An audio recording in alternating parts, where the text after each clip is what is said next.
महाराष्ट्री जैसे अभी हम बात कर रहे हैं, आपने कहा कि एक गुरु का होना बहुत ज़्यादा ज़रूरी है, अवश्य तभी आप जो है माँ बगलामुखी की साधना कर सकते हैं।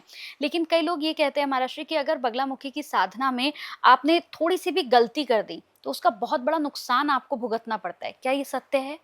साधना के दौरान ये बात दूसरे पार्ट में सत्य है। साधना के दौरान जो सुन रहे बगलामुखी के साधक हैं, पहली बात तो इसको क्लैरिफाई करना चाहता हूँ, जस्टिफाई भी करना चाहता हूँ कि साधना के दौरान क्या होता है कि हम बालक होते हैं, वो माँ है। जो भ्रम फैला गया है वो ऐसा नहीं है।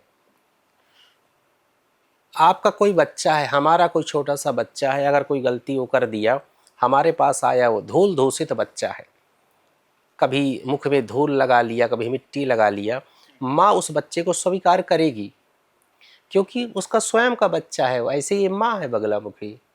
साधना जब करते हो तो छोटे हो आप, आपको सहारे की ज़रूरत है।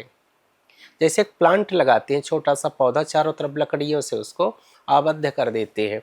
जब वो बड़ा होता है तो लकड़ियाँ ऑटोमेटिकली हम निकाल देते हैं, निकल जाती।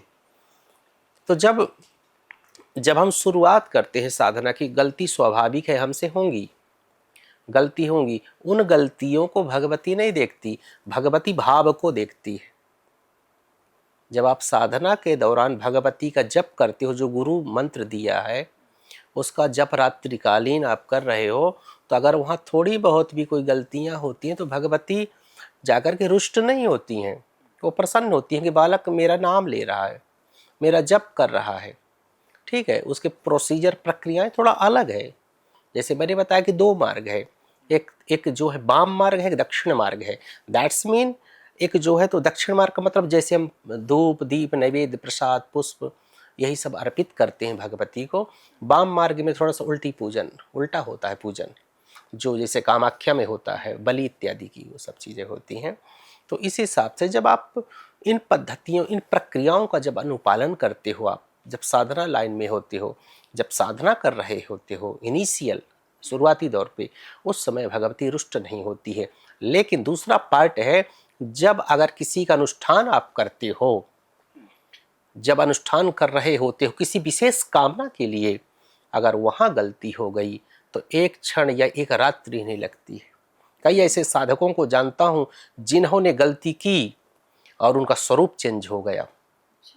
ऐसे ऐसे बड़े बड़े एक्सीडेंट हुए, ऐसी सब चीज़ें हुई, बहुत सारी चीज़ें। तो थोड़ा सा सावधानी, असावधानी भी कौन कौन, आप पूछेंगे कि कौन कौन सावधानी। सबसे बड़ी बगलामुखी के साधक को सबसे बड़ी कौन सी सावधानी रखनी चाहिए? पहला चरित्र और दूसरी स्वच्छता। चरित्र और स्वच्छता, क्लीननेस एंड करेक्टर, हाँ, बोथ आर इम्पोर्टेंट।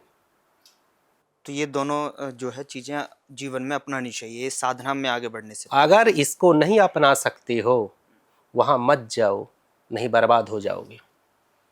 खामियाजा भी भुगतना पड़ता। बिल्कुल 100%, उसी दिन एक रात्रि काफी।